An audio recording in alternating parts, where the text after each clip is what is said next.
You ever think like we're in the Garden of Eden, and if it wasn't for people just being profoundly evil, petty, worthless scum, how pleasant life would be?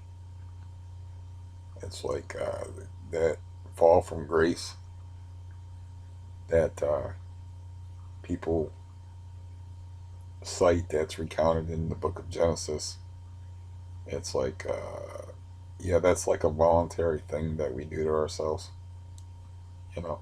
I mean, you can go. I got a whole interpretation of it. I don't. I think I took it down, but I had a whole interpretation of the story of the fall of man. How it's about self-awareness, eating the apple, becoming aware that we're naked, that we're like individuals, that we're the animals don't. It's like a complicated metaphor. That was my deal. But I'm bringing this up because this is my second attempt at doing a video. Because in my first attempt, it's not real clear, but I know that there's technology that could make it real clear. But I accidentally showed my social security number. Now, I just got done in my last video revealing that somebody apparently who watched a video of mine saying that I have spare volume said was offering to buy said spare volume just off of my name and the city that I live in.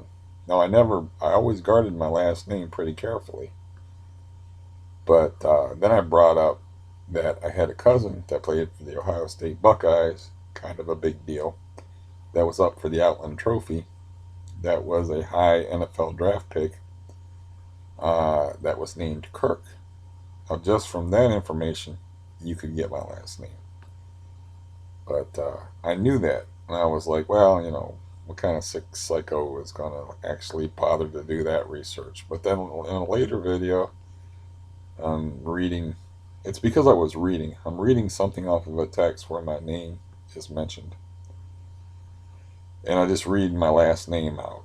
And then that vindictive dude, name of Jamie, that is the alcoholic guy that last I heard was taking 2 milligrams of Xanax a day, and that's why I had contact with him. He's like, oh, I kind of like you. I kind of like your style. It's like all these other people on here whining and crying and stuff. You know, and he's like, he went from I kind of like you to I really, really don't like you, because of a simple semantics issue, which I said I don't listen to anybody. Now, in my family growing up, listen, you better listen to me, man. You better obey me. I listen to everybody. How do you think that I got to be this bright? It is by listening, by reading, by learning off of other people. I have like a seventh grade education. Of course, I listen to other people. What I meant was, I don't let people tell me what to do. You're telling me what to do, and I'm not going to do it. I don't listen to anybody because I got tired of the guy telling me what to do. You know, and then it really pissed him off because he thought, I guess, he said, you said yourself that you don't listen to anybody. And I'm like, I explained it to him and everything, and then like I actually made a video where I'm wearing a red flannel shirt. But that's the guy that like made a point of saying, "You're, by the way, Stephen Barton," in capital letters, like he wrote in the comments. So that's right. I know your name now. Like I made an enemy because of one word that I said. Because I said I wouldn't. I don't listen to anybody, and anybody includes you. It's just like over a simple semantics issue. How do you think I learn all this stuff and like know all this like weird, arcane, off the wall, bizarre information? It's because I listen to people. And it's like I take in information.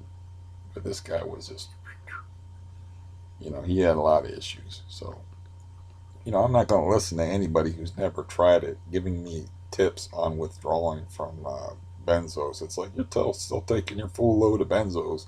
You ain't even stuck your toe in the water and you're going to tell me how to swim? Get the fuck out of here. So, anyways, that's how my name got put out there. And I just went through a video where I'm like, don't come to my house, whoever you are that's like somehow got my phone number. Because in this tech age, you have to be very careful. You have to be very careful because this isn't the Garden of Eden. This is the garden full of evil sons of bitches. So you have to be fucking careful, you know. And yeah, it only takes like one rotten apple to spoil that barrel, and there's a lot more than one rotten apple out there. But I don't. At this point, I don't really care. You know, like I told the guys, like if anybody wanted to figure out who I was, they could do it. And I'm like, that's why I said, okay, that's my name. That's the city that I live in, because I would always talk about Canton. I don't live in Canton anymore. Anyways, I fixed it. I didn't fix it. I just scrapped the video. But I was like, if somebody wanted to, like, you know, had the technology, they could like highlight the part that had on the form that had my social security number in large, like, you know, CSI type shit, and like steal my social security number, which is the main thing you have to guard. There's two things in this world you have to guard if you're a guy. That's your nuts and your social security number. Guard those things with your life. So, um, yeah. Anyways, the reason why that happened is was kind of funny to me at the time because I'm filling out this form that I got from Diane in records from Tri County Orthopedics, and she sent it in the mail promptly, but I didn't have any stamps, so I have to get it ready for this aid worker that's probably going to interrupt me at any second, knocking on the door. And so I got the form filled out, and all of this is like signing it and initialing it and writing your social security number on it and such. And yeah, I found I couldn't find my envelopes. You know, I don't know if you got this problem, but lots of times I hide things from myself just to make my life more interesting and annoying. So I had no idea I know I had two boxes of envelopes. I have no idea where they're at though. I'm like, what the fuck? I'm hurting my leg, walking all over the place, like rooting through drawers trying to find these envelopes. I finally find them, but while I'm looking, I find like a letter addressed to Tri County Orthopedics that's stashed in the bottom of one of these drawers. Now this time I'll be careful when I do this, but so I'll just fold the part over. So, I guess I could redact it with my thumb, but I won't. I won't even take that chance. I'll fold the form over. It was like a little Xerox thing, like this. And then the next page of it, I opened up. I'm like, well, that's interesting. I don't know where this is going. Open this up. This has no pertinent information at all on it except for the date.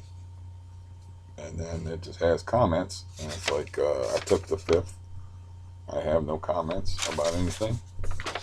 The next thing is the form that I just got done filling out 45 minutes, the exact same form I just got done filling out 45 minutes before finding this form. It's the exact same form. And it has a date on it. And I'll fold over the part that's spooky. But it just shows the date. 9/19/19. So it's a year and 10 months ago. A year and 10 months ago. Okay, that's September 19th. September 23rd, I happen to know. It's like right after that form was initialed by that lady, I had arrhythmia and was in the hospital. And then I think September 23rd was the day I got out of the hospital. So it's like right while that was going on, I was having heart trouble and was having arrhythmia. And dealing with the pocket maniac alcoholic war veteran with the PTSD and the love of fire and the little toddler that he almost choked and all that other shit. Um, so uh, that was September. October was tooth month. That was when I lost at least 5 teeth, maybe six. I don't remember. That's when all this devastation happened. November 8th is when the plumbers got in here because this guy over here went behind my back to the landlord and I broke my toes. So November, so September was heart month while that was going on. October was tooth month. November was toe months because broken toes, when you break two of your toes, it's going to hurt for about a month. It's going to hurt longer than a month, but it's going to be like, I don't want to put a shoe on for like a month. So December, I got sick and disgusted. And then January, COVID hit the United States in late January, I believe. February, it started to gain steam. And then Ohio was locked down completely in March and April, and then opened up gradually in May. And I think that's how it went. I'm not 100% sure. Because to me, the past is the past. I don't dwell on the past. I don't keep track of the past. The reason why that is because I have CRPS, and I don't think about the fact that I have a metal rod in my spine all the time. I don't think about the fact that I can't bend and I have a fused spine. To this day, when I get into a car, I'll still bang my head occasionally because I'm trying to bend a spine that won't spine. A spine that won't spine, a spine that won't bend when I'm leaning into a car. I just don't. The past has to be in the past to me because that's how I deal with having CRPS and having a hideous, bizarre disease.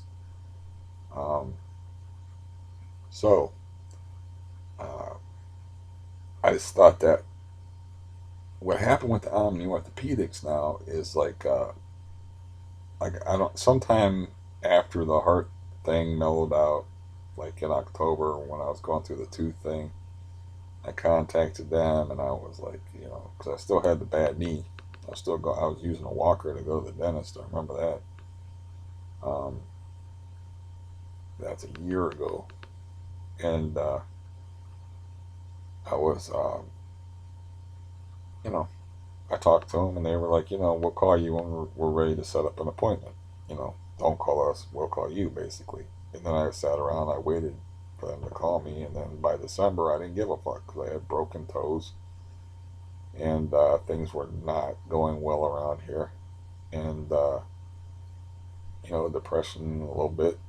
And I'm like, didn't nag them, I didn't bother them. I'm like, hey, or didn't say, hey, what the fuck? Said you were going to call me. What's the deal? And then December I got sick, and I was sick for like the whole month. Like I said, my Christmas present was I wasn't sick no more. I got better like almost on Christmas Eve, so it was kind of like a Christmas present. I was like sick with something for like nearly the whole month of December. Then January COVID hit, and then everything went to hell. By February, everybody was freaking out. By March, most states were in some form of lockdown.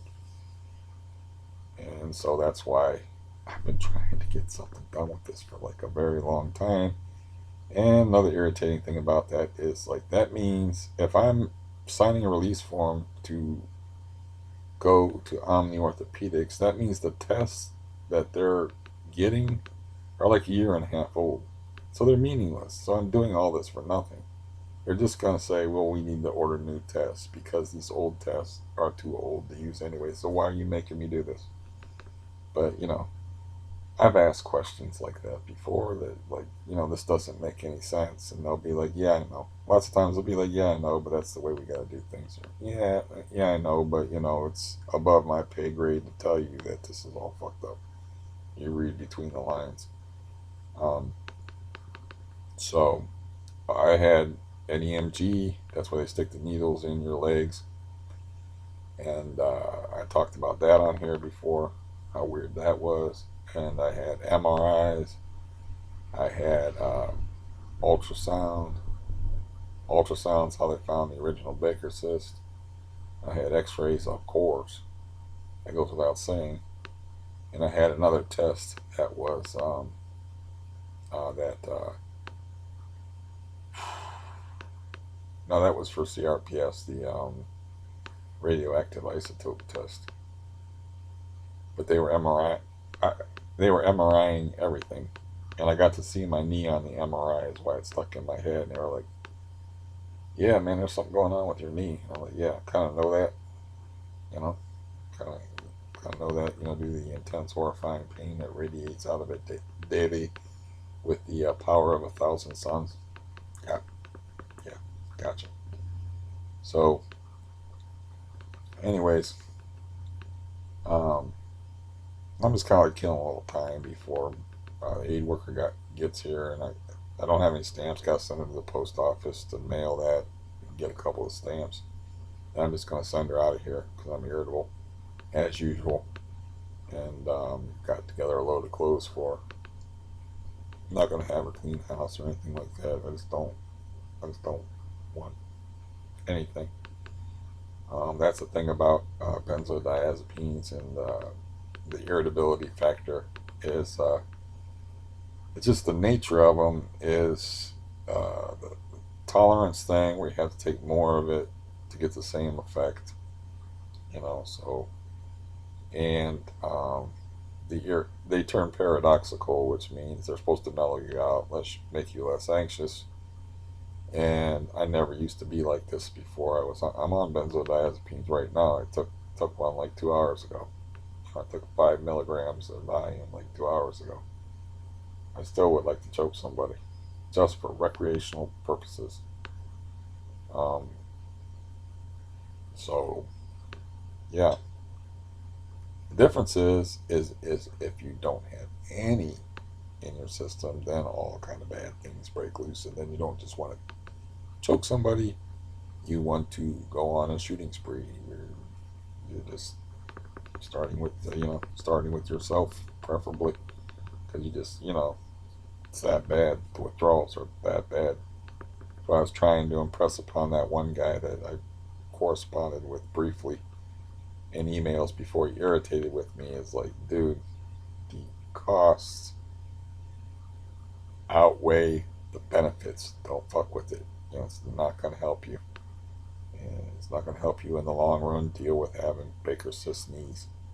Not going to, it's not going to help you. Because he wanted to discuss drugs with me like I'm a doctor or something like that. So, but then he said something I didn't like or that irritated me. So I was like, okay. Well, here's something. Like I get confused when I make a couple videos because I don't know what I talked about and what I didn't talk about from the two videos. I know one thing: you don't show your social security number on the internet. It may not be the shiniest knife or the sharpest penny in the drawer. Yes, that's on purpose. But I know that much.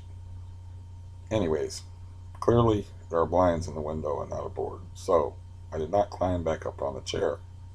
I MacGyvered something together.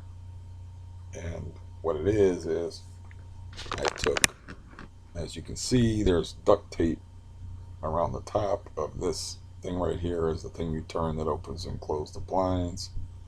I took the other one off of the broken blind that I tried to install unsuccessfully on Friday, and I took the post off of that and I put it over here, and then I had like two of them to push up without getting on the chair, so it gave me a couple of extra inches of reach. The problem is, as you can see, his blinds are heavy, so it snapped off in the process of me doing it. But I had already slid um, part of it into that slot, so I just had to slide the other part out. And when it broke, I was like, oh fuck! I reached up there, and I'm tall enough that I reached all the way up and was able to, by the barest of my fingertips, guide it uh, into that slot. And then it's too small for the window. I think the window's 32 and that's a 31-inch blind. I think it goes like that. But it's like an inch short, which means like you can hang it, but it's only going to hang with like that much, like the barest little bit, maybe a quarter of an inch, if you're lucky, is on each side is going to be touching the hanging parts. So that's why it fell out before, because of Stampy, is because the vibrations rattled it around until it finally just one day fell out. And the same thing's going to happen with that, but not for a while, I hope yet.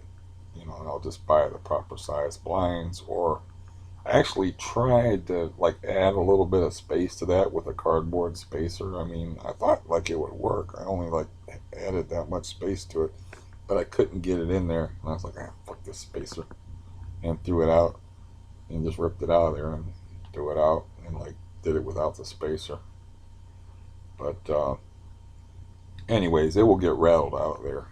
It's just a matter of time from the vibrations upstairs, like the other one did. Um, Now, I never bought posters before. I'm 52 years old. I am from the poster generation, man. We had posters that were famous. The Bo Derek poster, the um, or Led Zeppelin posters, like posters of bands. The most famous poster is probably the Farrah Fawcett nipple poster. Now, I did not have a room, and I don't think my mom would appreciate me like hanging that over her Jesus pictures. The Farrah Fawcett nipple poster in the living room. So I don't. I was trying to think. I think I had a room when I was a little kid, and then I didn't have a room. When I was like a wee little kid, I had a room because I seem to have a memory of having a room when I was a little kid. But there was a lot of space in there where I was sleeping on the floor, um, on sleeping bags, or sleeping on couches. Didn't have it as bad as my cousins because they had to do the feet to head sleeping thing on a couch. That's rough. Where you're two guys on the couch, and there's no lucky Pierre in that situation. There's just two unlucky dudes. So you got the feet by the head, your head, and your feet by his head. You know. Now the purpose of that is logistics. Obviously, your lower half is skinnier than your upper half, but somehow that seems gayer to me than laying. That's like you're already in the 69 position, so it seems kind of gayer to me than just like you might wake up though with your brother or your cousin or whoever the fuck is sleeping on the couch with you, like hugging you with morning wood. That would not be cool though. So I don't want to give that too much thought. I didn't have to deal with that situation. I had a couch all to myself. I had a piece of floor all to myself. I was very lucky. But I didn't have a room from the ages of such and such until I cleaned out the upstairs and created a room. I didn't have a room to myself until I moved when I was right around 20 years old. When I was right around 20 years old. Maybe I was 19, maybe 20. I don't know. But that's a lot of time spent in the bathroom. You know. And if you think about it, there was my foster brother, me, and my younger brother. So nobody got to go to the bathroom in that house because we didn't have any rooms. And there's certain things that 13-year-old boys need to do.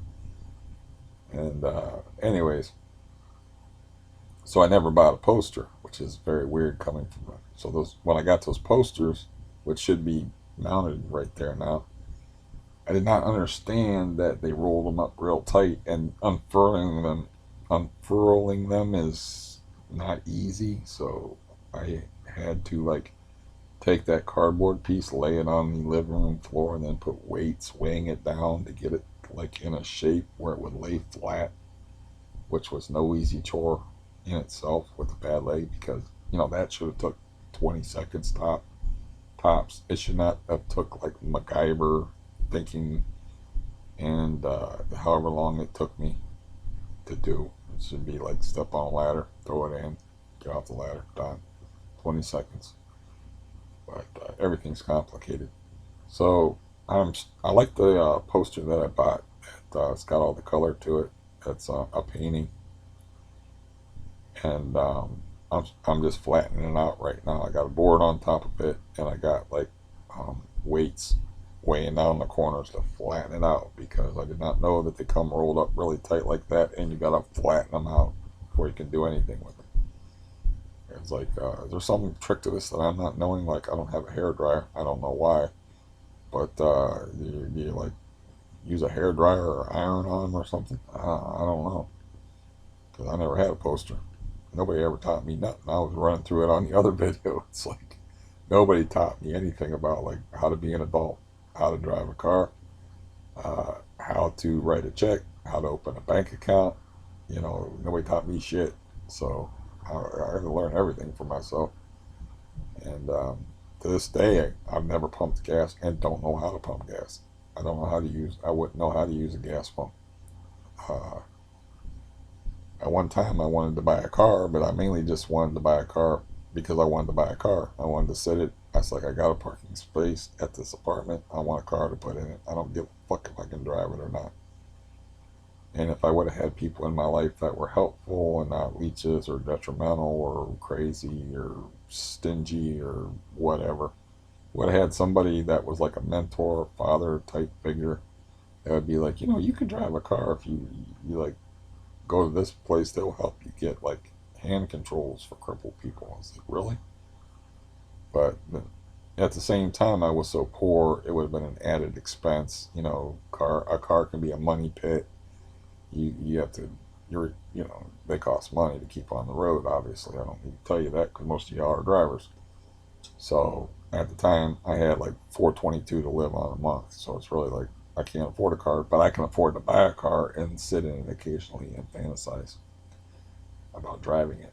So I tried to buy a four-screen Dodge Charger muscle car that had a slapstick and a big block engine in it, and it was a steal at the price that it was at. But my cousin queered the deal for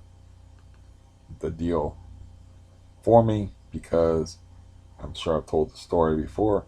We took it to a mechanic that he knew. He put it on the lift to check it for car cancer, check it for rust. And the bottom to it was really clean because it was an older, like 70s car. Like I said, it was an old muscle car. It, it was worth way more than what the guy was asking for it.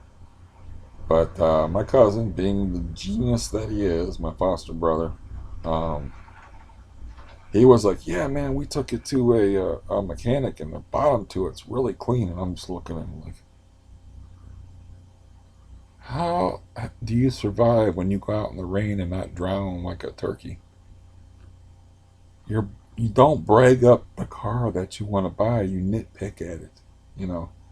You so this guy is like, he's all hot to try. He's not even the one buying the car I'm in. He's the one that's driving me to buy the car. So he's all hot to try. You know, he loves his car and shit. It's like apparently you know nothing about the art of the deal. You know nothing about nothing. I'm just like looking at him like Jesus. And so the guy's like, uh, "I'll be right back. I gotta go to the bathroom."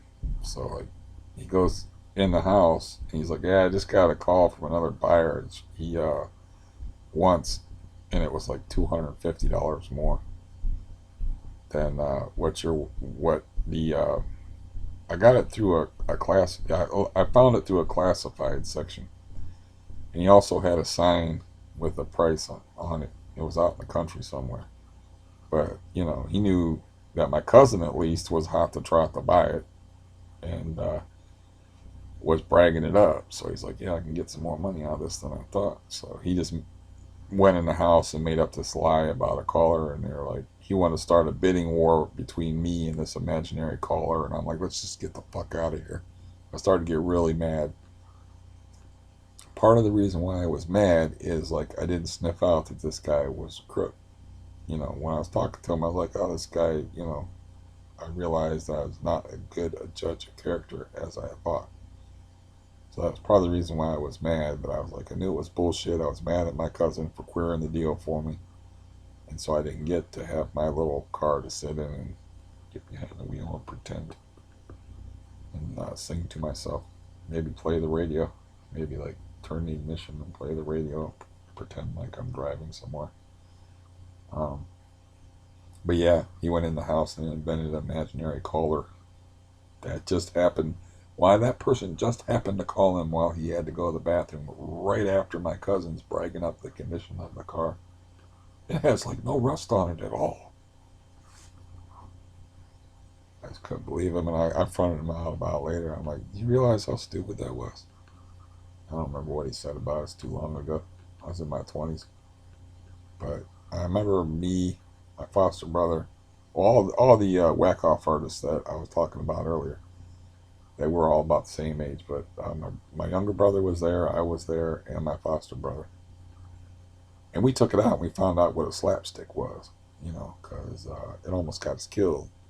Because he's like, I wonder what that does. It's a button, I guess, that puts extra fuel into the carburetors, and you accelerate really fast and get whiplash, and you can't stop for stop signs, and you almost get hit by cars. So I think that's what a slapstick's for.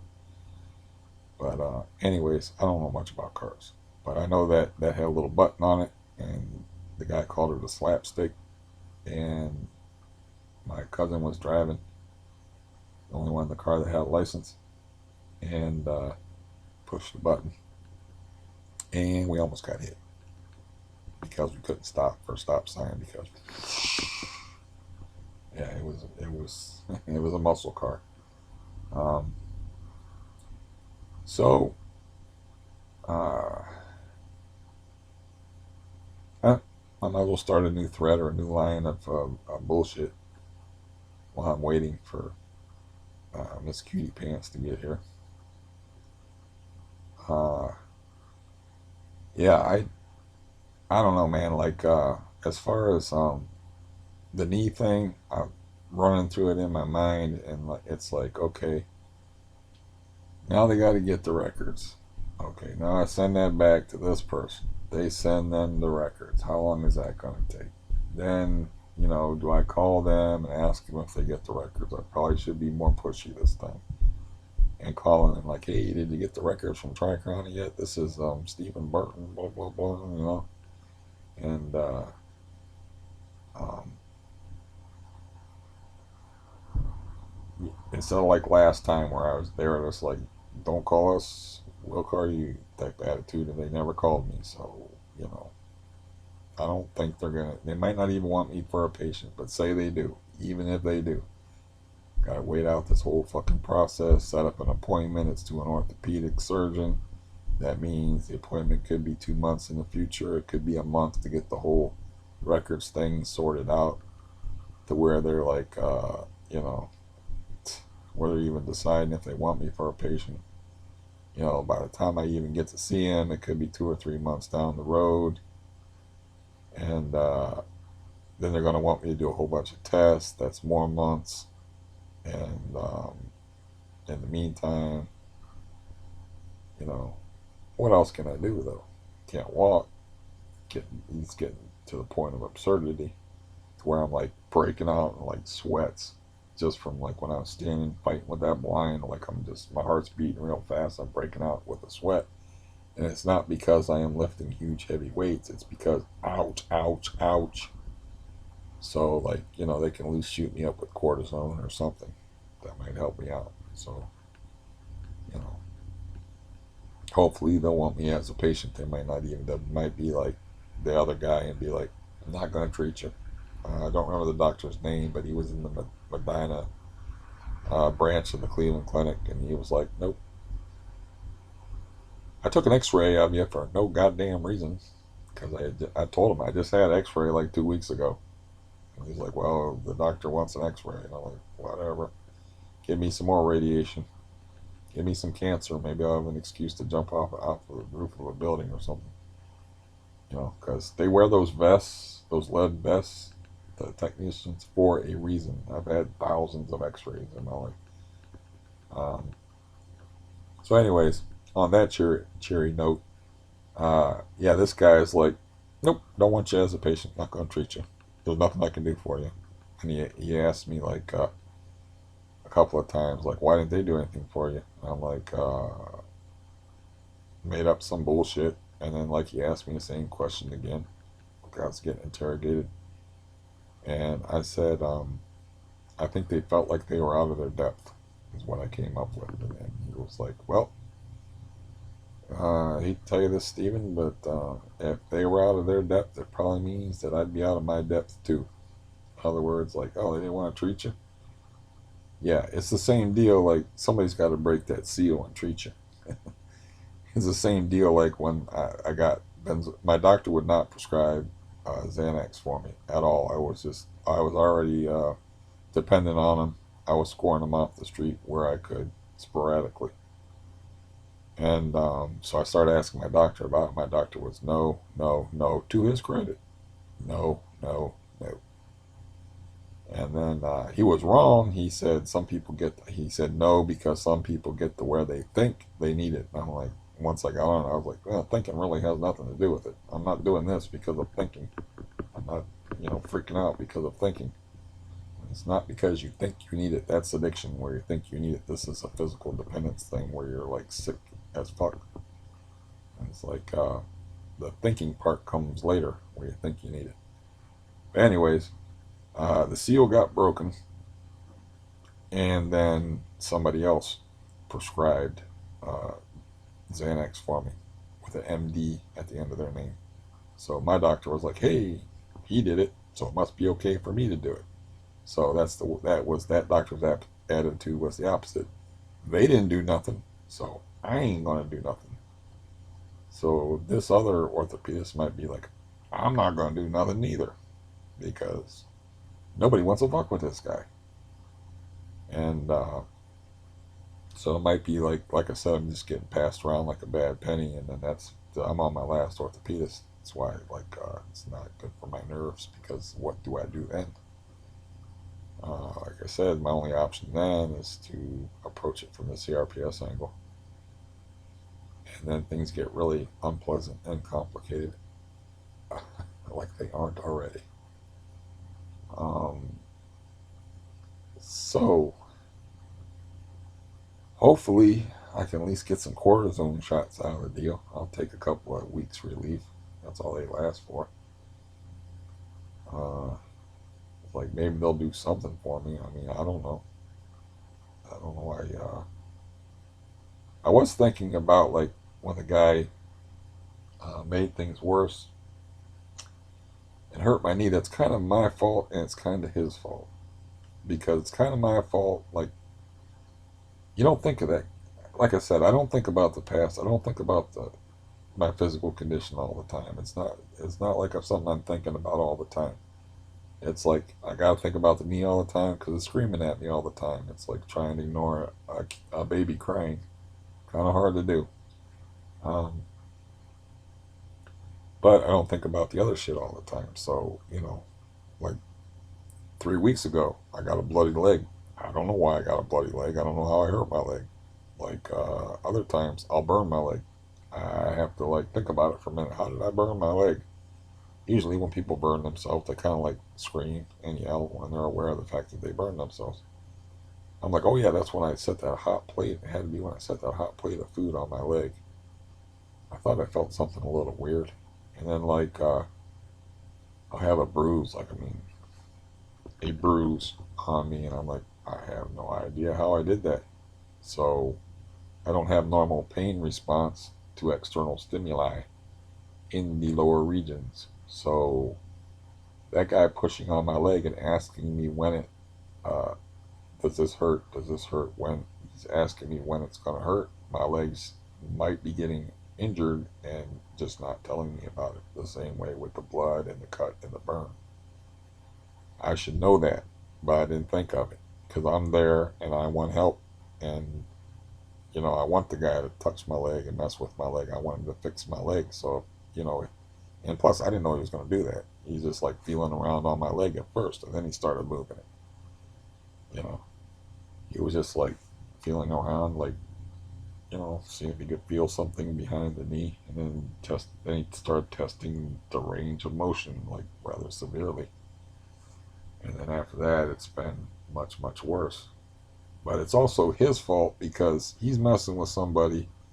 He can't even get the acronyms to the disease in the right order, so he has no clue what CRPS is because he's calling it CPRS and not CRPS. So at the same time, he should not be fucking with something that he don't know anything about. But it's my body ultimately, so it's my responsibility to like watch out for shit like that. I didn't think of it. It might have had something to do with me being high as fuck. And I'm thinking it wouldn't have mattered because I'm like I'm there to be helped, and like he didn't start out just grabbing my leg and like he didn't tell me what he was gonna do. He didn't say, I'm going to try to move your leg. And I'm like, I would have said, maybe that's not a good idea. If, like, I was sober, I might have said that. I might not have said that. But he was just, like, feeling around on my leg, and then he just started moving it. Didn't ask me nothing, you know. He started moving it, and then he started asking me questions like, you feeling any pain? Does this hurt? Does this hurt? He just kept testing my range of motion. And ever since then, standing and walking causing me to break out in a sweat. And I still have Neurontin left. It's causing me to take more Neurontin, causing me not to want to walk around. And walking around trying to find an envelope this morning was actually very frustrating. Because I was like, this is stupid, pointless, and painful. To get the trifecta. I hid my envelopes from myself. Can't be mailing stuff wantonly. And yeah, I think I mentioned about the posters. I have this. They'll look, that one poster. They're bigger than I thought. 2x3 is it's good sized. You know, take up. If I can get it set right, it'll take up this area here. You know, have a nice, pretty like landscape behind me. But first, I have to flatten it out enough to. I want to tape it with circular little loops of tape on the back of it. You know, I don't want to like tape it sideways across the front of it because I don't want to damage the front of it. You know, it's probably not going to go anywhere else than that board, but I don't know that for sure. So I want to flatten it out first. That's why I don't have it up. I didn't know that when you got posters, they were all rolled up real tight like that. And they're really hard to unfurl, like a flag that doesn't want to be a flag. They're really hard to unroll. And then, like I said, I got like a 5 pound weight set on the corner, and then I got a board flat to try to flatten it out and get it used to being flat before I try to tape it down and set it up. The other one I like too, but not as much as the one with all the color to it. That's a reproduction of a painting. That's pretty neat. Um, well, I don't know if I have much else to talk about. I mean, I was talking about some heinous stuff. I know how y'all love that. That had to do with me and the way I had to live my life and why I just, ignore things. Like, I don't sit around and think about having a fused spine, so I bang my head on cars. I don't think about missing parts of my body. I don't think about, unless the stuff is yelling at me, like this part of me or my knee, I'm not thinking about it. Because that's when I was younger. That's how I managed to have a life and a few interesting stories. It's just like, I'm going to act like everybody else as much as possible. I'm going to do the things that other people do as much as I can. I was actually watching a show, and there was a dude shooting pool in a bar and drinking beer, and I got nostalgic because I was like, I used to do that. I used to like to do that. Get a buzz on, shoot some pool in a bar, look around at the ladies. I remember doing that. So I didn't just sit home and be a CRPS guy, be the guy that was missing parts out of his body. I did have a problem sitting on a bar stool, like keeping my feet like on a little like tall bar stools, like keeping my feet on the round part. They'd always be slipping off. It's like I gotta wear heels. Apparently, you can't wear tennis shoes or whatever they call them nowadays. What we call them tennis shoes in the day. Basketball shoes, what like sneakers? What the hell do they call them? But anyways, yeah, I remember like being in a bar and trying to be cool and having your feet slip off of them things. I remember like being in, yeah, like I felt kind of nostalgic, but I feel nostalgic for like doing anything interesting at all. I asked my brother about his fishing trip, you know, and it's like, uh, yeah, I'm actually interested in the details of the fishing trip. I guess the drift sinkers, according to him, actually worked pretty well. He said I wasn't getting my sinkers hung up on the rocks. I said, but you were still getting snags. And he said, yeah, I'd get snags, but then I would break the line, and I'd be able, I only lost like two of your sinkers that you bought me. And I'm like, oh, that's cool. Because what happens is the sinkers get caught. These are like rounded on the bottom and stuff, and they're made to like bounce over top of the rocks. And the other sinkers are like tight to the line, so the sinkers will get caught in the rocks. And then you break your line, you lose your sinkers. So, I'm saying that like I'm bored out of my fucking skull. I don't get to do anything. I never even really cared that much about going to bars and stuff. It's like, but that looked really good to me when I was watching that show last night. I was like, yeah, I remember shooting torn apart. I remember that night that I was looking real good, and I had a shirt with cut off sleeves showing off the guns, and for some reason I couldn't miss that night. Man, I won like 8 straight games of pool. I wasn't even. I should have been betting, but I'm not a good pool player. But that night I was very good. That table loved me. So like I beat everybody in the bar, and then it was at least 8 straight games. People thought I was good at it. You should see me on it.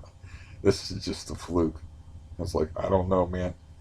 Yeah, the ghost of Willie Mosconi has invaded my body temporarily, and I seem to be making bank shots and ridiculous cuts.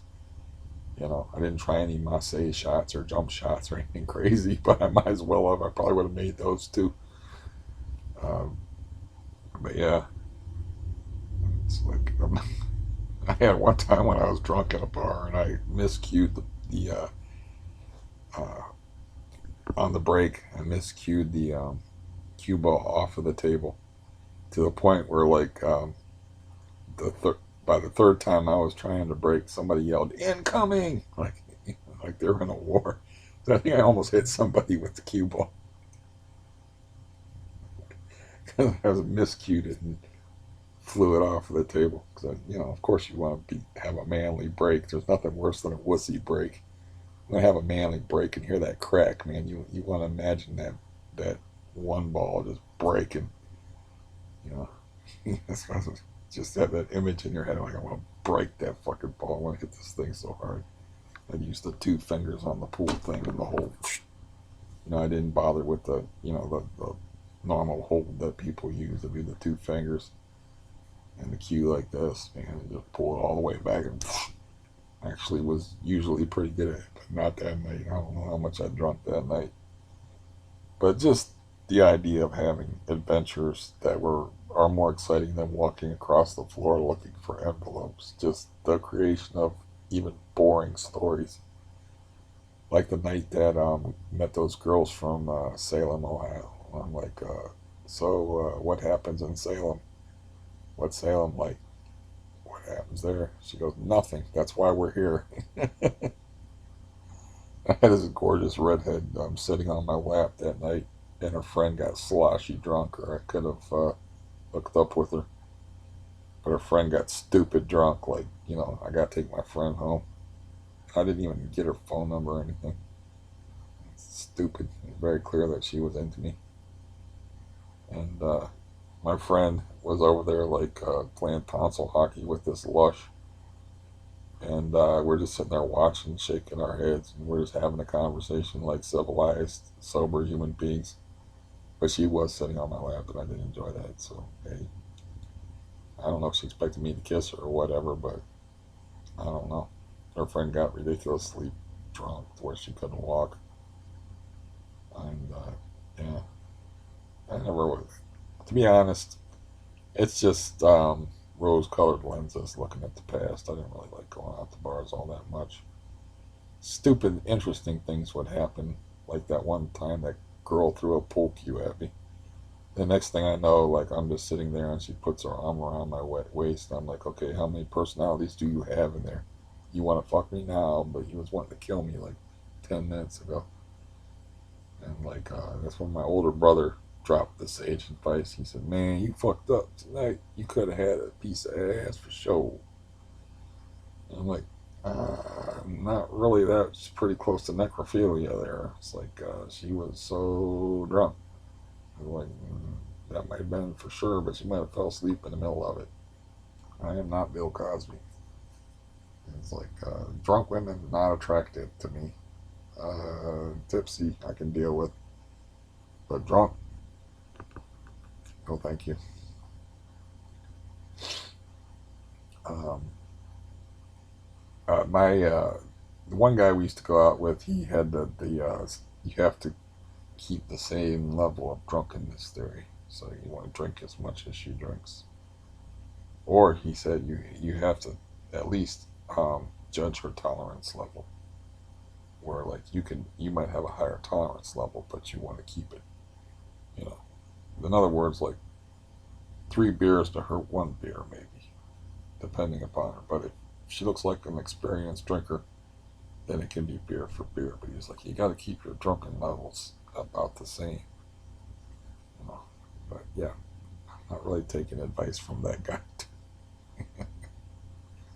The only thing I like about that guy is he has a well, my brother has a cool story about that, about funerals too. But his story about his funeral is he goes to his father's funeral, and somebody says, uh, you know, condolences, I'm sorry about your father. And he goes, I'm not, I'm just here to make sure the son of a bitch is dead, you know. And my brother, when my younger brother, when our older brother committed suicide, somebody was like, condolences about your brother. I'm sorry. He was like, what are you sorry for? Did you kill him? I was like, thought that was the best joke he ever made, actually.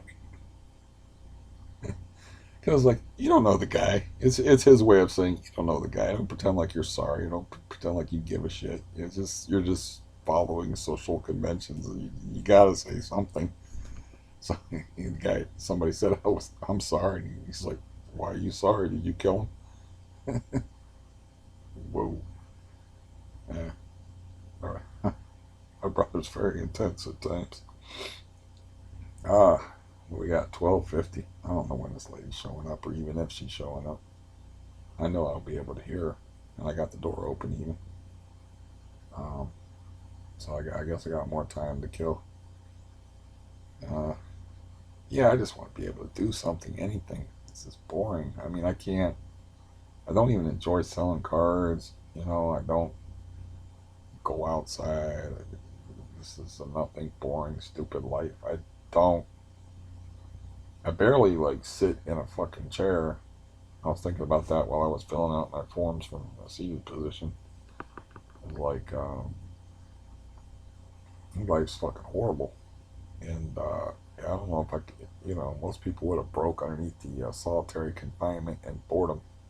That's why I laughed when everybody got put on lockdown. It's like, man, I've been on lockdown for years. Y'all a bunch of wusses, you know.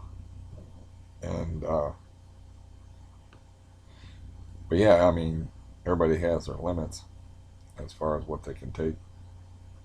And, yeah,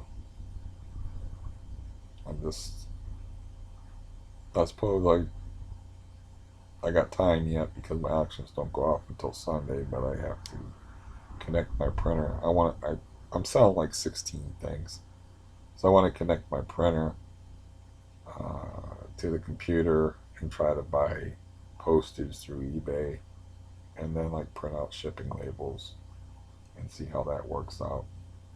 I'm probably selling too many things to do that with, but I need money, so I want it to have, you know, not that I need the money, it's that I want the money in order to uh, get my rent paid 3 months in advance. It's what I want, so I don't have to deal with my landlord. So, but now, as far as intellectual pursuits, I don't even do that anymore. I don't learn. Uh, don't read. I listen to books. I listen to Rosemary's Baby. And I'm like, wow, did that author fuck up?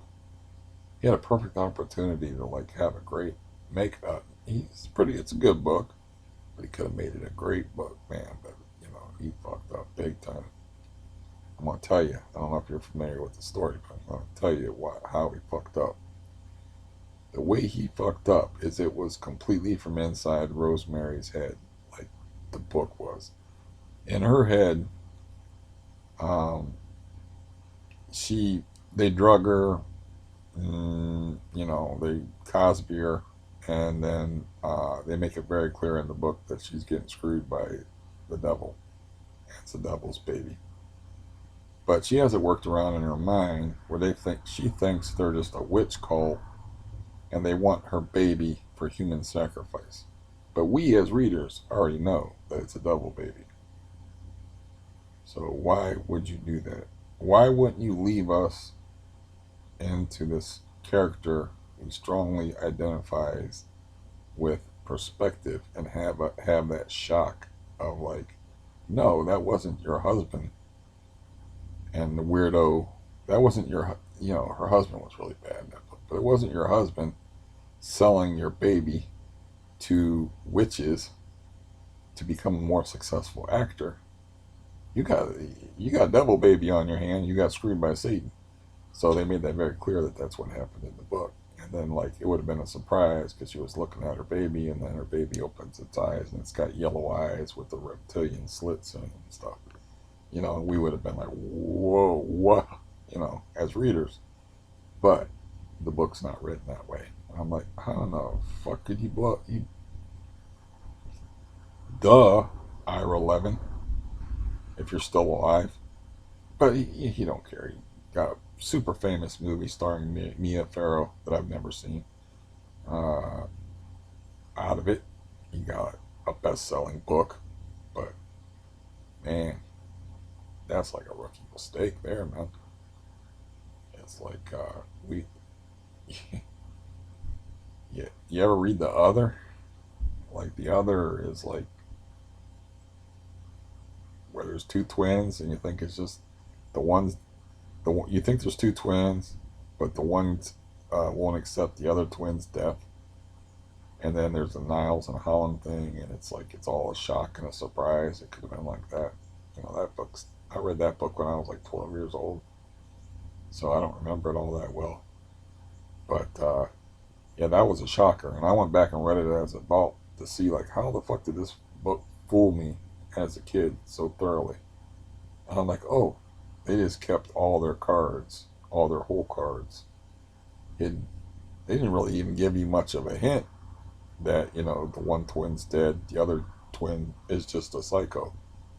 And it's adopting the personality of the dead twin because he can't deal with the dead twin's death. So, as to wrap up this fascinating departure into literary discussion, uh, the Rosemary guy blew it. It shouldn't have been a double baby until the very end. And then she would remember, like, the whole thing. But, it's like toward the beginning of the book where her husband is part of, gets cozy with this witch coven, and they like tell him, like, you're having trouble as an actor, we can help you out, but we need something from you. Yeah, your wife can always have another baby. Maybe they didn't tell him the whole part about getting sloppy seconds from Satan. I don't know. But anyways, yeah, they should have just like she was in a drugged state the way it's described in the book. Like she wasn't sure what was going on, but they described yellow eyes, figure over top of her. They described that the dude had apparently the devil's hung like a moose. And something about leathery, weird colored skin. So it's not the husband, which they should have had her be all foggy and think it was the husband, maybe throwing a little hint, like, my husband's dick seems to be unusually large tonight. He must have ate his Wheaties. Throwing a little hint that something weird's going on, but not spell it out. Because then you would be like, because she's trying to save her baby, because she thinks that these people are abducting her baby to use in some kind of weird ritual sacrifice. And so, you know, that's what she thinks because she can't face the truth. But we as readers know that it's a devil baby. And said the author blew it. She should have just left it from her perspective, so we could be just as surprised as she was when her baby opens its eyes and it's got a reptile's eyes. And then you're like, oh, this is much worse than I thought. The husband's still like the ultimate scumbag in the book. He's worse than the devil in the book. So the devil's just doing what the devil do, you know. But the husband, woo, husband's not a nice guy in that book. So yeah, that's not really learning anything. Like listening to Rosemary's Baby. I'm talking about like intellectual pursuits as far as like a project that I have shelved from the bedbug time. It's like the papers to this project that I was working on is like shelved, and it's for like a video. It's not for like one of these waste of time type of videos that, oh, I'm right at the hour mark, that usually are an hour of me just chattering away. Uh, but it's actually for the purposes of edification, erudition, and enlightenment. The three E's. I suppose I could have had the four E's and added that one word that's elucidation.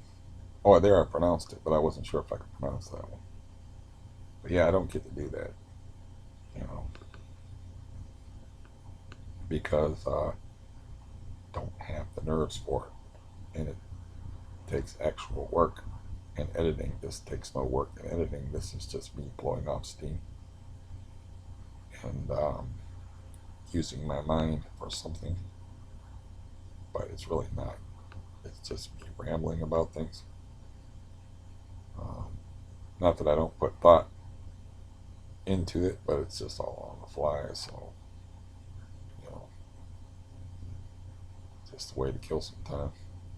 I didn't eat breakfast, and I'm just now noticing that fact. And it is 1 o'clock, and I got up at 6 o'clock. Actually, 5:54. My mind is telling me.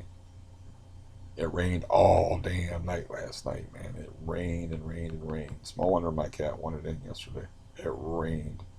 He's dry, but he don't like rain. He don't like rain and wind.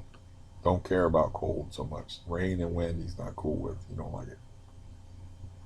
And of course, the boxes got moved. I threw a couple boxes out there, just cardboard boxes for them to like hide in. But they get moved around or blown around. They always get moved around somehow. There was an actual cat fight out there over a box that did not involve my cat, but involved a cat I never saw before. That's a good size, and the second tier cat who's afraid of my cat. But they're actually fighting over a box. And I like the new cat. I kind of like swung a dish over his way. I kind of was meaning to feed him, but I changed my mind in mid swing and just kind of like smacked him with the dish and scared him away. It's like I can't afford to be feeding every cat in the neighborhood, you know. But then the other cat like ran around and got in the box because it's like I noticed that that's where he's got a box. He's an older cat. That's his house, man, and that other cat was trying to get in his house, or at least blocking the path to his house. This cat was a big cat. This cat's bigger than my cat, bigger than that cat, the big cat. But he looks well taken care of and healthy as can be. I don't know how him and my cat get along, but you don't. I don't need no other cat to feed. Uh, it's it's expensive. I have to pay extortion food to the raccoons and like grab a couple handfuls of food and throw it toward the woods to distract the raccoons just in case they show up. And then I gotta like load up food so those two cats eat. And then that third gray cat comes in. Now I got a fourth cat. It's like I can't afford to feed every cat in the neighborhood. And you know, word gets around. Not really. Cats don't share. Odors get around. They're like, something smells good, man. Seems to be coming over here from underneath this window. Oh, okay. There seems to be food put out here every day. And you got a bunch of cats out there, which is a situation that I would like to avoid. But yeah, it would be nice to have something to talk about that's more interesting uh, than old memories, hospital visits, family squabbles. uh, the difficulty of family. Um, I did I did catch the fact that I like showed my social security number on there, but you could only read it if you had the technology to like zoom and cut. You had video editing properties. I don't know if you can edit other people's videos. I don't know enough about this shit because I'd be old. So I remember Pong. We had the game Pong. I remember when the Atari 2800 came out. And I remember when those video games, and this was like, you're talking 1978, 80 prices, somewhere in the around there whenever that game came out. $50 for like a cheesy old video game of Asteroids or Joust, the arcade games. It was like a new thing. You could play arcade games at home and not go there and have to like run into crowds of people. And you don't have to line your quarters up like you do in bars. Speaking of bars and pool tables on coin operated pool tables, I don't know if you remember that. But you got to put your quarter up, you know, your 2 quarters. Like I got the next game. You do the same thing at the arcade, man. Except for they give you tokens. You got to put your tokens up on the machine and be like, then you got to wait for this motherfucker. You might have a whole pocket full of tokens. I don't know what that was about. I think I got my ringers on. Oh, you work really good, don't you, phone? Can't even turn. I can't even like turn up the volume on you. Hell with it. She don't come. She don't come. It ain't no big deal. Mail it on Thursday. Like I said, it's gonna be months before they do anything for my knee anyway. Yeah, it'd be nice to get out, do something. It'd be nice not to hurt all the time and be able to walk again. And I didn't take any of that shit for granted, really, when I was younger. I mean, I should have done more stuff, but everybody says that about when they're young. It's like I should have done more. I should have taken advantage of more opportunity. Oh yeah, anybody can say that. Why you light it up? You annoying. At Fitness News, I'm fat as hell, man. I weigh 191 pounds. Still can't. Still no volume. Okay. Yeah. That's another thing. I eat like one meal. I was telling my brother I eat like one meal a day. My brother was depressed yesterday, man. He was very depressed.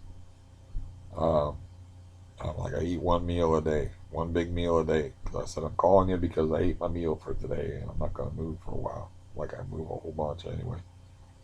And I said, I usually eat one big meal and one small meal a day. That's about it. And I'm still getting fat because if you don't move, you're going to get fat. It's the way it works. I was like, my metabolism's all slow. Not like when I was young. Not like 10 years ago.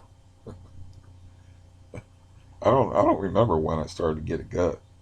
Uh, but yeah, I don't, like I said, I don't keep track of the past. So I don't, like, if you would have told me that document was like um, dated 9/19/19, I would have been surprised because I thought I was in there like 6 months ago.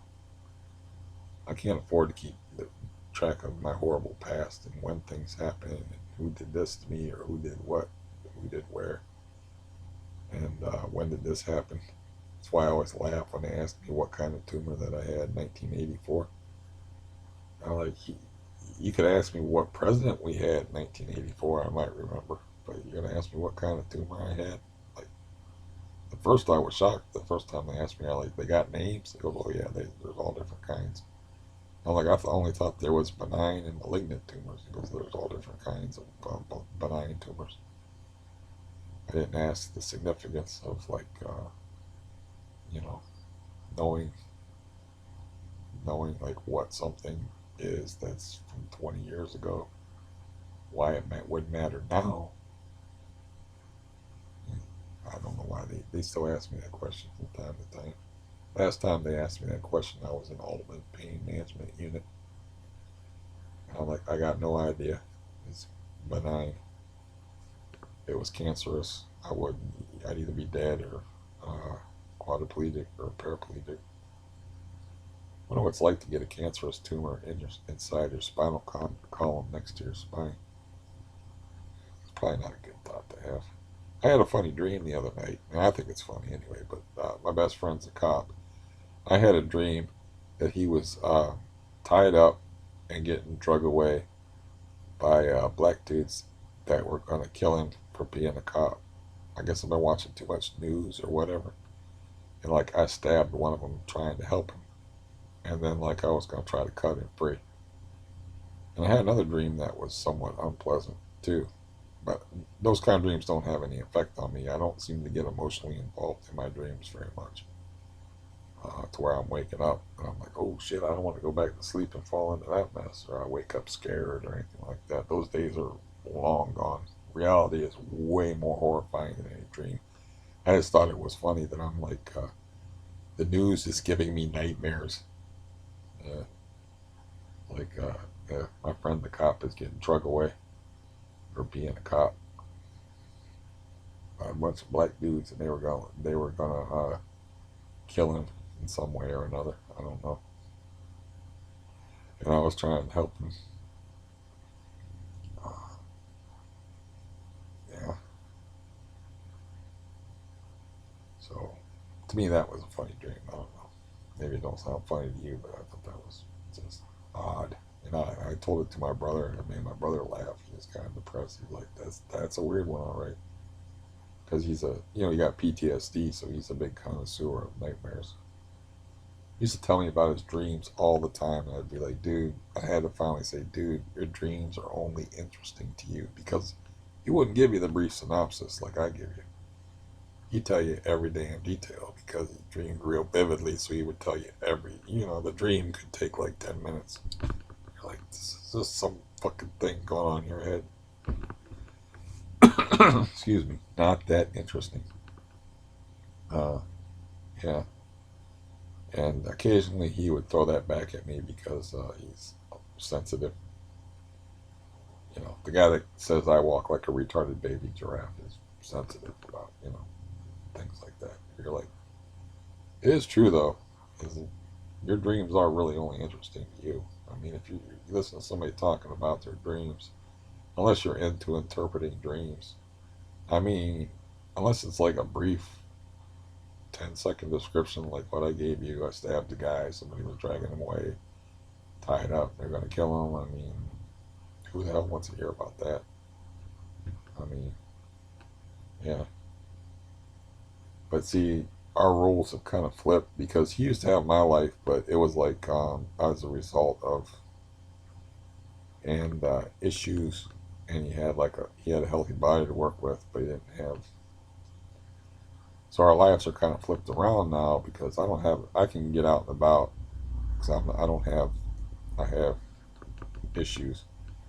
So my life is boring, and, and he's got the more exciting life now. So he can talk about fishing trips or like places that he goes, or like kicking pit bulls and threatening people and burning basketballs. If you remember that story that I'm referring to, where he um, caught two kids committing an act of arson on church property, and he burned their tennis shoes that they left. He chased them away with a 150-pound mastiff, burned their tennis shoes and the basketball. He said he was so mad. Well, that's why I say he don't trust his own temper. He was so mad he tried to burn the basketball. It wouldn't burn right because the fire was raging. The picnic table was on fire and the fire was raging. He threw the tennis shoes that they left after he scared the hell out of them. And then he stabbed the basketball and cut it, and then threw the basketball in there and tried to burn the basketball too. And then those two kids, and he didn't know they were kids, but one of them was a girl and one of them was a boy. The girl that he chased away, um, she kept falling down, and like she was all banged up and stuff. So she came home. It was a brother and sister arson team, and the boyfriend to the, as he put it, fat androgynous girl that he didn't know was a girl. He thought it was two guys. Um, Came back in a truck or a van, I forget which, and started chasing him, yelling at him that he was going to kill him. And the guy was so off the hook because, they weren't doing anything. And then this guy just came up. He did say that he was going to kill him. And that's what. He had to admit to the police that he threatened to kill these two people that he saw setting his picnic bench on fire. And his personal stake in the picnic bench is that was his spot that he would sit and rest when he was walking his dog. So they were burning his picnic table. It wasn't a matter of it being on church property or the very foul act of vandalism and arson. It was they were inconveniencing him. So he's like chased after him and said he was going to kill him.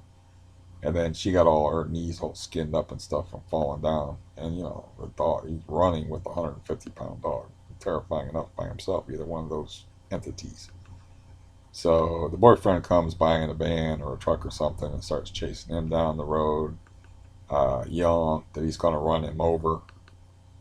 And he actually ran in a field that we call Keller's Field. And he ran off of the road in the van. And the field's got divots in it and water and everything else. And, he's chasing him to a field. And he's like, man, this guy is really motivated here. So anyways, he makes it home. He's like, man, I better call the police on myself, man. It's like, I did threaten to kill him, and you're not allowed to do that. So I didn't really do anything else wrong. So this is so funny. I know I told this before, but so he calls the cops, and the cops are like, yeah, we already got a call. And it turns out they came home after committing this act of arson, and all they mentioned that was this crazy guy chasing them with this huge hound of hell dog. They didn't mention the fact that they were committing arson on church property. So they told the boyfriend that, who was a little bit older than they were. He called the cops on my brother. They failed to mention the fact that they were committing a much more serious crime of, burning church property. It could even be called a hate crime. So it's like they narked on themselves and got themselves in way more trouble, and the cops did not care about my brother at all. And my friend that was a cop, he said, man, they should give you a medal for that, man. he liked he liked the story. I don't know if my brother told him the whole part about like he was in such a rage that he was like fuck their tennis shoes and threw them in the fire, and like fuck their basketball, and then it wouldn't burn, so he pulled it back out of the fire and stabbed it and cut it and then threw it in the fire to try to get it to burn and all that stuff. But yeah, that's I don't get to have any fun like that anymore. I don't get to get myself in stupid messes like that anymore. All I get is like uh, say too much on the internet and then have somebody like wanting to buy your surplus benzodiazepines, and then you have to threaten them with a hatchet if they come to your house. That's the only excitement I got. I don't get to actually run out there and chase people and threaten them. I have to threaten them while I'm lying in bed and make it clear that if you come to my house, I will kill you.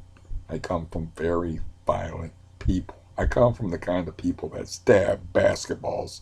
We they, we have anger at sports equipment. We burn tennis shoes. We're not nice people. It's like my brother has committed murder.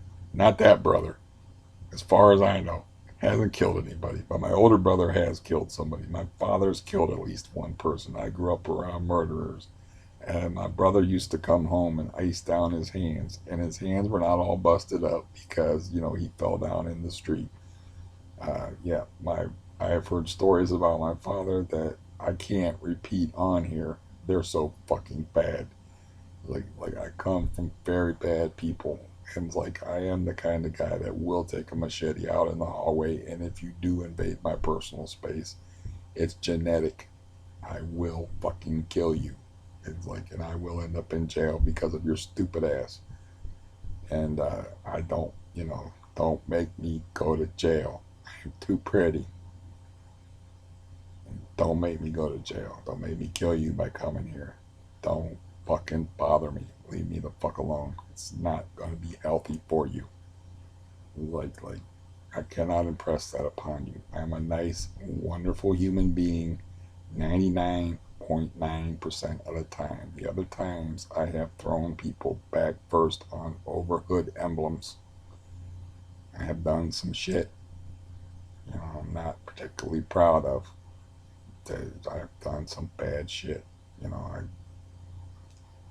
got a temper. And yeah, it's not talk. It's not like wrong, big and bad. No, nobody wants to be a fucking maniac, okay? Nobody wants to end up in prison. Nobody wants to not trust themselves.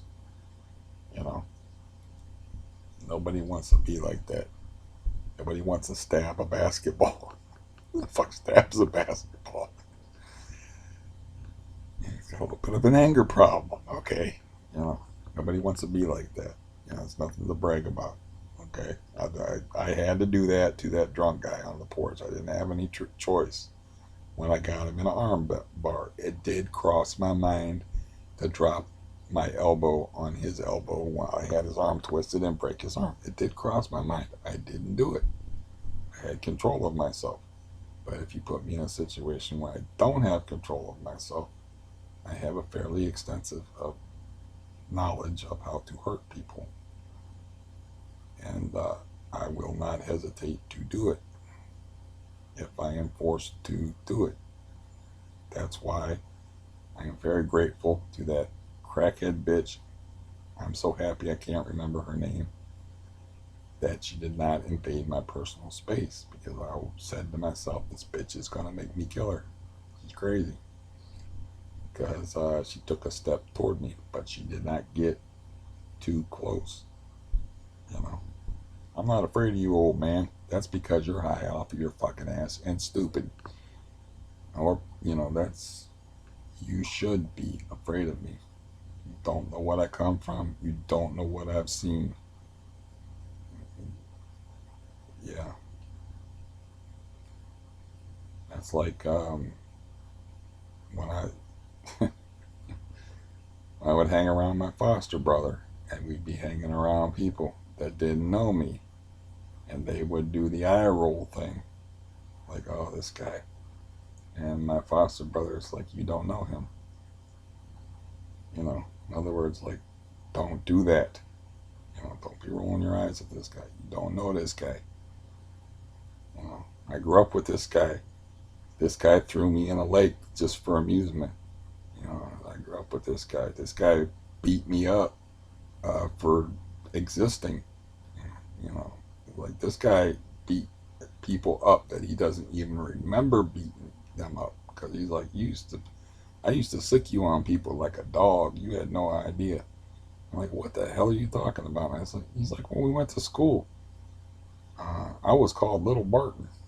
I'm like, what the hell? What? He's like, yeah, they called me Little Barton because anybody messed with me, they had to mess with you. So I was small. It was before he got his growth, before he got his good nutrition from being starved growing up by his mother, until my mother started feeding him. He was a little guy. So he would hide behind me, and apparently I would beat people up from him. I've beaten people up. I don't even remember doing it. He's like, I used to do that shit all the time. I'm like, if you say so, dude. Maybe I thought I was beating them up for some other reason. I don't know. I didn't need much of a reason. I was not a nice person growing up. Then I realized that violence is stupid. It's like, that doesn't matter as far as, that's deep seated, because your personality is formed when you're very young. So it's a deep seated part of me, and I can't get rid of it. And I grew up around it. I grew up around hunting skinned animals. I grew up around some bad shit and seen some bad shit. I've seen my brother murder a house cat. I'm like, why? He's got a gun. I don't. He's older than me and scarier than me. And like, why in the fuck did you just do that? He's like, there's too many cats around this neighborhood anyway. He's like, you don't even know. This is what's running through my head, but I ain't saying shit. But I'm like, the cat's already dead. But I mean, like, you could have just shot somebody's pet. Because we were coon hunting, like I was talking about the other day. And the dogs treat a cat instead of a coon. And he just shot it out of the tree. It's like, my cats don't wear any collars. You know, it's like, I don't think he waited to see if it had a collar on it. But even if it didn't have a collar on it, it could be somebody could love that cat. So, I've seen some horrible shit.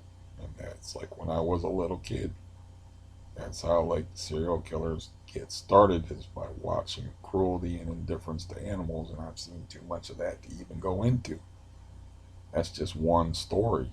I mean, I wasn't very old when I was watching this. It's like, well, I just thought, like, what the fuck did you just do? I was sickened by it. But I saw it, you know. Well, it's got dark. It got very dark. I didn't mean for that to happen.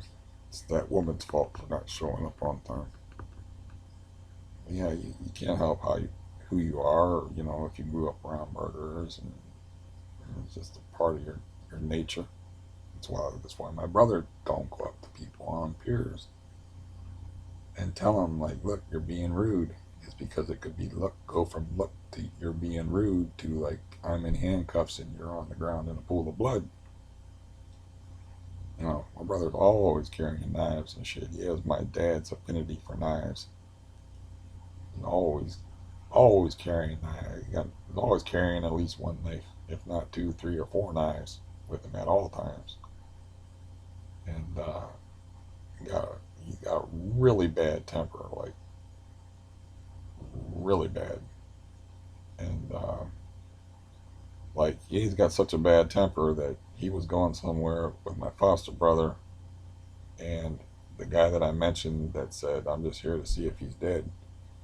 And the guy that said, I'm just here to see if he's dead, just bounced. He was like, I ain't even being a part of this, because he was sure that my brother was going to kill somebody over something really fucking stupid. Like, my brother was having a bad day and was in a bad mood, and it was on his birthday. And this guy made some kind of comment about his hat, and he was wearing a Led Zeppelin hat.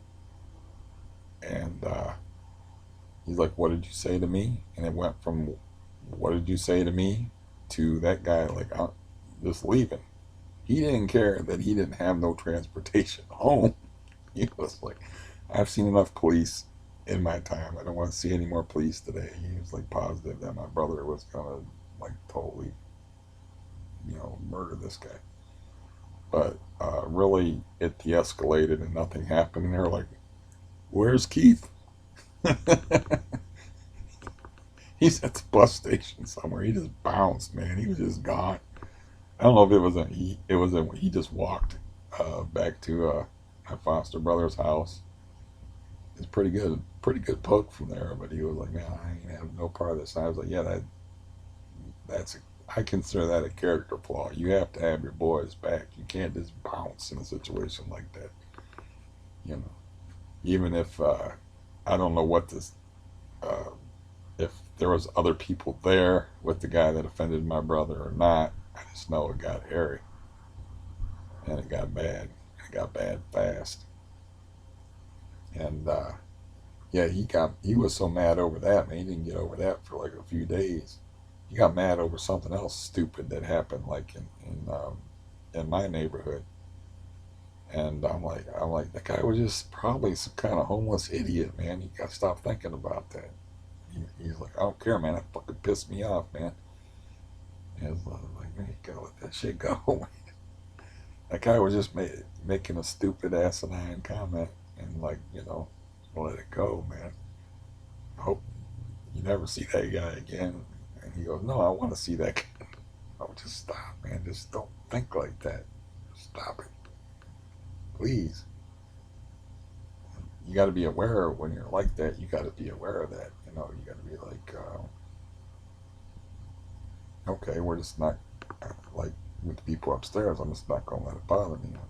There's a little bit of noise up there. It's just like, let it go. You know, if I have to get mad over something, I'll get mad over something. You know, like when I couldn't get that woman out of the house, and that girl come down with the box cutter and that nonsense. I had to let Evil Steve come out. You know, over the meth people, I had to let Evil Steve come out when I was throwing garbage on the steps and like locking them outside and threatening them with machetes and all this bullshit. You know, but I'd rather Evil Steve wasn't there, but he is there. He is there, and I have hurt people, and you know, nothing to be proud of. It's just something you have to be aware of. Well, I know you're empty. I'm just fantasizing that there's coffee in this cup. But anyways, I can't take up any more of your time. Just cause this woman's like very late,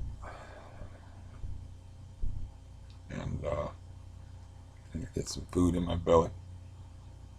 And I'm sorry that that took such a dark turn there toward the end.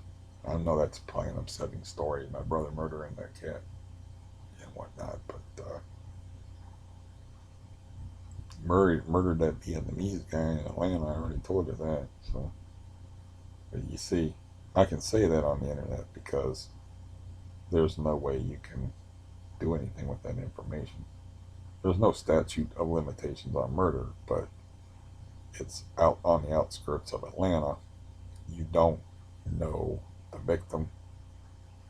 You have no information on the victim. You could probably look up my brother's name, but there's no way you could tie him to the crime. I saw the knife that he used in the murder, but you don't have it no more, so you don't have a murder weapon. So I think I'm pretty safe there. But that's why he moved back up north, because it wasn't really murder. It's wrong to say that he just killed a guy that was trying to rob him. He tried to rob the wrong motherfucker. Like, you know, pulled a knife on my brother. That's, you know, in my mind, the cops should be like, well, you know, tough shit. You pull a knife on a guy pulls, you know, the guy reaches in his back pocket like he's pulling out his wallet, and you're robbing him, and he pulls out a knife instead, and, you know, slashes your throat. You bleed to death. Tough shit. Yeah. Um, yeah, that stuff was like normal in my household, man. It was like I knew it was weird, but it was just like, this is the way we are. This is how we do. That's like my cousin. My cousin probably shot a guy when he was in his teens. And he shot a guy for being on his property because his dad told him one time he threatened the guy with an empty gun and he got a whipping for it when he was in anywhere from 12 to 15 years old. He's like, anybody comes on our property, what are you doing threatening people with an empty gun? Suppose he had a loaded gun. So got a whipping for it. So the next time the gun was loaded and he said there was a trail of blood, he shot the guy. It's like, the guy's roughly the same age as me. Um, he was probably, like I said, probably definitely wasn't 18 when this happened. So, yeah, too many murder stories. Uh, I might have bad dreams tonight or something.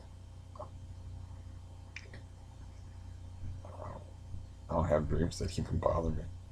I have dreams where I wake up scratching my head like, where'd that come from? I'm watching too much news. You're gonna lynch my friend for being a cop? He's not even a cop anymore. He's retired.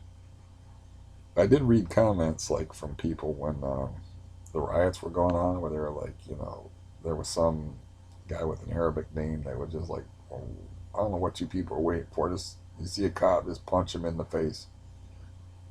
You know, I'm like, what? I don't know if it was punch him in the face, but it was basically assault or kill a cop. You know, he was just some guy off on the internet. And I was like, well, should I do that to my friend? Because, I know his wife, he's got like 12 grandkids. I mean, he's been a cop for like a long time, but like, a lot of people would probably miss him. He's got family. Are they like to be, just fucking with him? It's like showing how stupid he was. He was on this thread where I was arguing with this woman that was pretending to be a doctor, I think. Though she might have been a doctor, but she made a mistake that I caught her in, which I've caught doctors in mistakes before about asthma. And she got really angry with me. And then she would just do the hit and run thing. She wouldn't debate me. She'd just do the hit and run thing and just like write this big long thing. And I'm like, well, I didn't read all that, so I guess it's a no to the debate because the first part of it's just hate. I'm like, you know what? I'm not even gonna mess with this person anymore because they're so full of hate. They were like, own your white privilege, you know, whatever, man. If this is if this is a privileged existence, man, growing up around murderers, seeing your brother like murder people's pets, growing up sleeping on sleeping bags and couches and not having a room to yourself. Um, yeah, living on 422 a month. Yeah, yeah. My white privilege didn't work out too good for me. There, I kind of like had a little summation thing there. So we'll call this an ending. And I'll get off here. And yeah, I'll talk to you next time. Next time I'll have my poster up. For sure, I didn't understand posters because I never had any. Because, you think with white privilege I would have had some posters, but my white privilege got me zero posters. Damn. Go figure.